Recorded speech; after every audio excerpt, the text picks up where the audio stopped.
তুই? আমি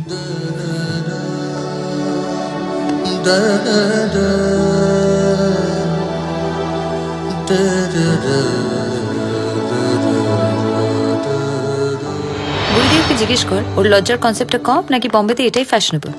এই অমিত, এক মিনিট, বুড়ি তোকে বলে দে আমি লজ্জা পাই না। হ্যাঁ, বোম্বেতে লজ্জা কেউ পায় না।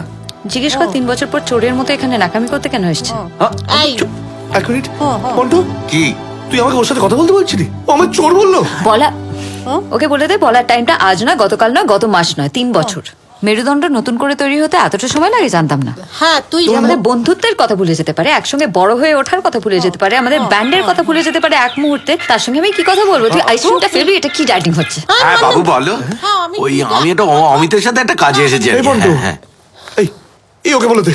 আচ্ছা, এত রাগ করে কি আছে? এত রাগ দেখাচ্ছে কেন আমাকে?